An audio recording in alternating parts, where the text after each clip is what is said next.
I had always been aware that Lisa, my wife, possessed a sharp tongue. It was one of the things that drew me to her in the early days. Her self-assurance, quick wit, and ability to command attention with just a smirk and a cutting remark were magnetic. But over time, that confident charm twisted into something far more biting. At first, I dismissed the changes. The little jokes aimed at me, the sarcastic digs when I didn't quite meet her expectations, those became frequent. She'd poke fun at how I dressed, criticized my gait, even mocked the way I spoke. What started as playful teasing eventually turned into relentless ridicule. Initially, the remarks were tucked within laughter, almost as if they were harmless. But gradually, the tone shifted. Her jabs turned cruel, and they came more often. It became clear she wasn't joking anymore. Lisa was openly deriding me. Around the time we marked our third anniversary, things took a darker turn. Her comments weren't meant to amuse anymore. They were designed to belittle. In front of our friends, she would roll her eyes whenever I spoke, let out exaggerated sighs when I contributed ideas, and even corrected me mid-conversation like I was a clueless child. I started noticing how the dynamic between us had shifted. Lisa believed she held all the power. She had constructed this illusion where she was royalty, and I was merely the jester meant to entertain her. One evening, at a dinner party with her coworkers, the reality of our situation hit me harder than ever. I had just begun telling a simple story from work, nothing dramatic, just a light anecdote. Before I could even reach the end, Lisa interrupted. "Oh, honey, nobody's interested in your boring stories," she laughed, casually placing her hand on the arm of one of her colleagues. The group around the table offered forced, awkward chuckles. My cheeks burned and my stomach twisted in knots. But what came next left an even deeper mark. Leaning back in her chair with her wine glass swirling, Lisa looked at me with a condescending smile. "Sweetheart, let's be honest, you're lucky I married you. Out there on your own, you wouldn't make it a single day." That moment carved itself into my memory. The shame, the blatant disregard, the way she erased me in front of others. I should have anticipated it, the way she wielded humiliation like a weapon. But something inside me stirred then, something long buried. The man she thought she had broken? He didn't exist anymore. She just hadn't realized it yet. Later that night, Lisa fell asleep without a care, as if what she had said was just another amusing anecdote at my expense. To her, it was business as usual, another reminder that she ruled our world. Meanwhile, I lay awake, staring at the ceiling, thoughts racing. I reflected on the years we had spent together, on how slowly my sense of self had been chipped away. I remembered the early days, when Lisa's gaze made me feel like the most important man on the planet. But that version of her had vanished, replaced by someone who thrived on dominance, on diminishing the very person who had loved her unconditionally. Turning my head, I looked at her sleeping peacefully beside me. The same woman who had torn into me in front of strangers now looked so calm, so untouched. That moment broke something in me. I knew I wasn't going to yell, argue, or demand an apology. Confrontation would only feed her ego, giving her more ground to claim. No, I needed to do something far more powerful. I was going to remove her from the center of my world. She would no longer matter. The next morning, I woke earlier than usual and left the house in silence. I didn't brew coffee. I didn't say goodbye. I didn't even glance in her direction. It was a subtle shift, but a deliberate one. I knew Lisa well enough to predict her reaction. She craved attention, even if it was negative. Sure enough, by midday, she had already sent me multiple messages. First, "You left so early. Everything okay?" Then, "Why didn't you wake me? You always do." And finally, simply, "Hello." Reading them, I couldn't help but smirk. I didn't respond. Instead, I went through my day as though she didn't exist. For the first time in years, I felt unburdened. And that was only the start. That evening, instead of heading straight home after work like I always had, I made a different choice. I drove to the gym, somewhere I hadn't been since the earliest days of our marriage. There, I lifted weights, ran until my legs ached, and poured all of my frustration into every movement. By the time I returned home, Lisa was pacing the living room floor. She looked up, arms tightly crossed, trying to maintain an air of control. "Where were you?" she asked, her voice clipped. "Out," I replied with a shrug. Her eyes narrowed. "Out where?" I walked past her, grabbed a bottle of water from the fridge, and simply repeated, "Just out." The balance had shifted. For once, she wasn't the one steering the moment. She felt it, too, an unease settling in her posture. And I had only begun. Lisa had always thrived under the spotlight, drawing energy from attention and admiration. For years, I had been her most consistent source of that validation. I had played the role she cast me in perfectly, the supportive husband who took every jab, the fool she could mock without consequence. But I was no longer playing along. The evening after I ignored her messages, avoided all attempts at conversation, and moved through the house as if she wasn't there, I saw the cracks appear. Her confidence, once rock solid, had begun to falter. Lisa was pacing the living room again when I walked in, her arms folded across her chest. Though she tried to appear composed, her stiff movements betrayed her. Her voice was tight as she repeated, "Where were you?" I offered only a shrug and walked right past her. Out. That one casual, dismissive word, it pushed her to the edge. For years, she had steered the direction of our relationship. She spoke first, I answered. When she cracked a joke, I played along, even if I was the punchline. Her mockery? I accepted it, swallowing my pride without question. But things had shifted. I was taking control now, and Lisa couldn't stand it. She trailed behind me into the kitchen. Out where? She asked. I didn't rush. I opened the refrigerator slowly, retrieved a bottle of water, unscrewed the cap, and let the silence hang between us before finally sipping and locking eyes with her. Just out, I said coolly. Her nostrils flared. You're acting weird. A small grin tugged at my lips. Am I? With a dramatic toss of her hair, she scoffed. Oh please, don't tell me this is some childish attempt to make me jealous. She chuckled, but there was a sharpness behind it. That's cute, babe. I said nothing.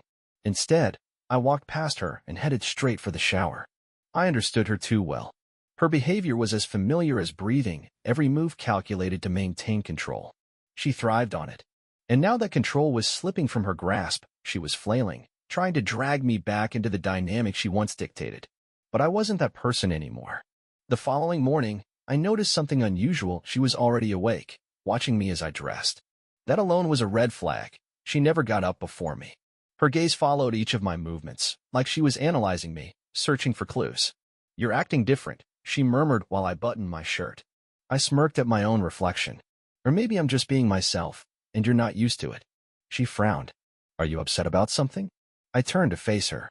Should I be? Her mouth opened slightly, and for the first time in a long while, I saw a crack in her confidence, uncertainty. She was used to the version of me that constantly sought her approval, that worked overtime to keep the peace. But that man was gone, and she was beginning to realize it. That day, I did something I hadn't done in ages. I focused on myself. I didn't check my phone constantly, waiting for her texts. I didn't hurry home at the end of the workday. Instead, I hit the gym again, pushing myself hard, letting every aching muscle release the pent-up frustration I had carried for years. When I finally returned home, Lisa was already at the door. You didn't mention you'd be late, she said. I raised an eyebrow. Didn't realize I needed to. She gave a hollow laugh. Oh, so what now? You're some mysterious new version of yourself? What's the deal? I shrugged. No deal. Just focusing on me. She paused, examining me intently, then flashed a smug smile as if she had just figured out a puzzle. Oh, sweetie, this is funny. You're trying really hard to seem unaffected. But come on, we both know you'll slide back into your old ways eventually. She saw this change as temporary. She thought I'd revert. She couldn't have been more wrong. In her mind, Lisa always believed she had me all figured out. To her, I was routine-bound, dependable, and tame, someone who wouldn't disrupt the status quo.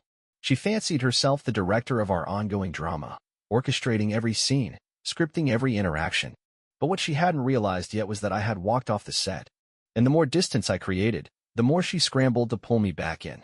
The morning after my second late evening at the gym, I woke up to the smell of bacon, a rare event, considering she never cooked for me.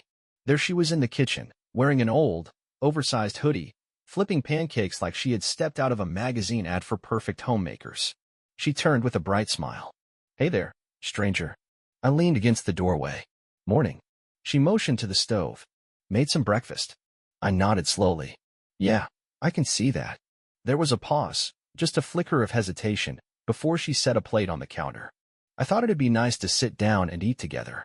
It was clearly a move, an attempt to lure me back into the familiar rhythm, to make me believe that things were as they used to be. If I accepted the gesture and joined her, she'd think she still had power, that her charm could still reset everything. I ignored the plate, grabbed my keys, and headed for the door. I'm good. I'll pick something up on the way.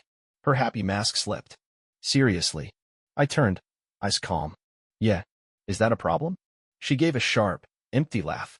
No. It's just, you're not the same lately. A smirk crept back across my face. Maybe I've changed. And with that, I walked out. That was the instant it struck her. The realization finally set in. I wasn't playing her game anymore. At first, the change in her approach was subtle. She started texting me more throughout the day, sending little messages she never used to bother with. I mostly ignored them, replying only when absolutely necessary. Then, she began staying up later, waiting for me to get home. Her questions started cutting deeper. Who were you with? Why didn't you answer your phone? You're hiding something. I never gave her direct answers, just the kind of vague replies she'd been feeding me for years. And she was starting to taste her own medicine, bitter and hard to swallow. Then came the night she went too far. I walked in late, as I had been doing all week. The moment I walked into the house, Lisa was already there, positioned in the hallway with her arms crossed and her phone gripped tightly. Her voice was disturbingly composed as she asked, "So, who is she?" I blinked in confusion. "What are you talking about?" I managed to say. She lifted her phone for me to see. "I checked your messages." Letting out a slow breath, I shook my head. "You seriously went through my phone?" Lifting her chin, she stared at me boldly. "Obviously, you're hiding something." "So yes, I did. And guess what? I found nothing. No texts. No calls. No evidence of anything." She took a step toward me. "Which only tells me one thing. You're either erasing everything or being extra sneaky."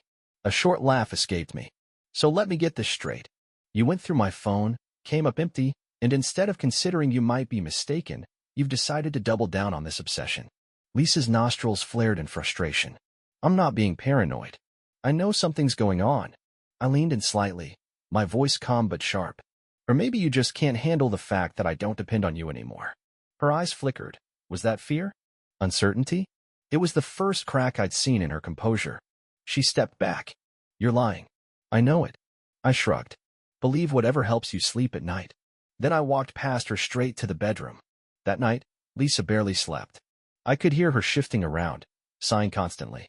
She was already coming apart at the seams, and I hadn't even made a move yet. But I would. Soon. She believed she had the upper hand. She had no idea how off the mark she was.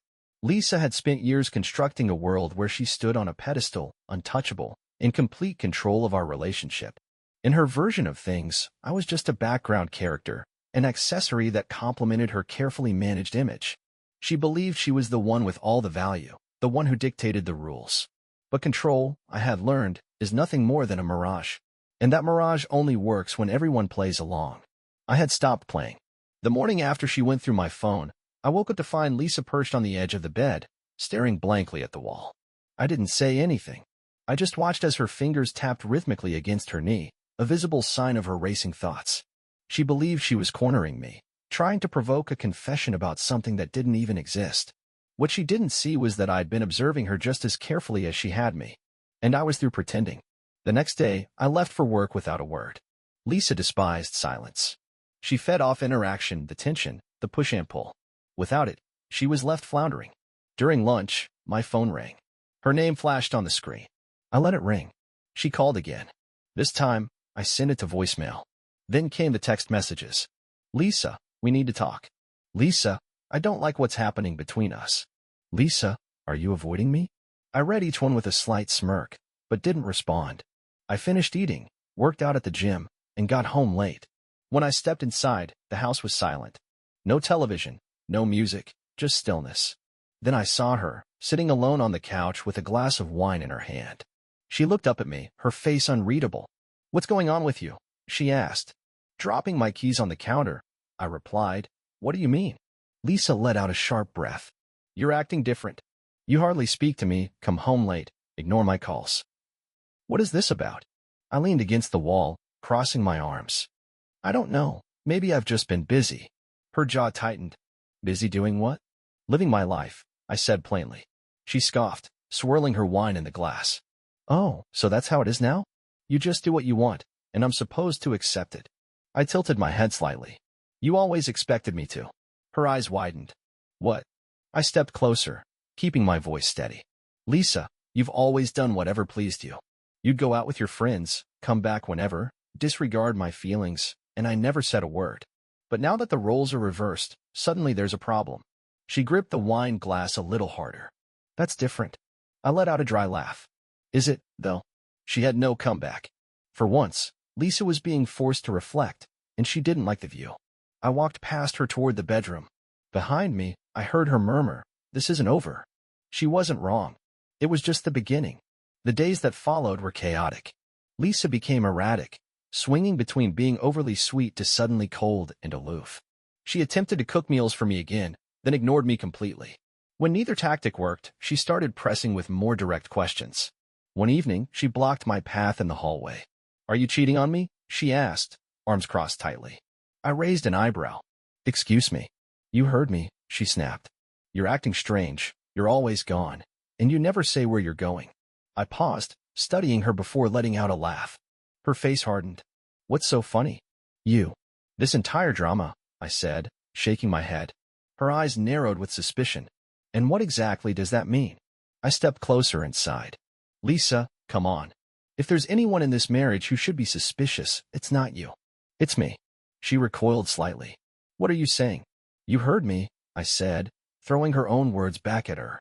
For years, she had done as she pleased, treating me like an afterthought, acting as though I existed beneath her. And I had accepted it all. But the moment I stopped bending to her needs, suddenly she questioned my loyalty, assuming betrayal. Lisa's lips parted slightly, her usual poise starting to falter. Her voice trembled. That's not fair." I offered a smirk. "Isn't it?" She was coming undone, and we both knew it. Lisa had always prided herself on her composure, but as the foundation beneath her began to shake, she reached for anything that might restore her footing. Unfortunately for her, I had already let go, and she was beginning to sense the full depth of the fall ahead. Lisa had always carried herself as though she were untouchable. She moved through life with the certainty of a queen, brushing aside challenges with a flick of her hand, convinced the world would always accommodate her. But people like that stay on top only when no one dares to push back. I had finally decided to stop playing my role in her fantasy. She could feel the shift between us, even if she couldn't put it into words. I wasn't yelling or confronting her. I wasn't accusing her of anything. What I was doing, at least to her, was far worse. I was removing her from the center of my world, and it was making her unravel. The little tactics she used to assert control, sarcastic remarks in front of her friends, rolling her eyes when I spoke, dismissing me as some clueless partner, no longer affected me. When she made a snide comment, I'd just offer a quiet smirk and walk away.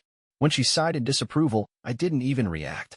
Lisa wasn't accustomed to being ignored, and she certainly wasn't used to feeling powerless. That kind of shift in dynamic made someone like her spiral.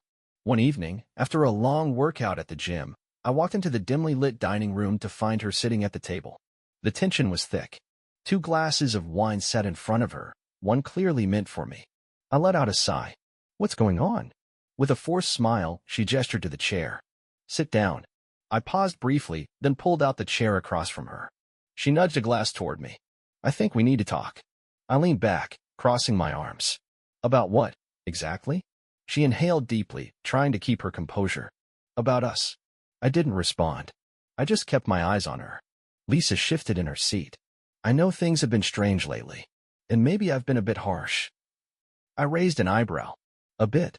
She brushed past it. "But I don't want us to keep drifting like this. You're acting like you don't even care anymore." I studied her for a beat. "Do you care about me?" Her eyes widened slightly, caught off guard. "Of course I do." I let out a short laugh.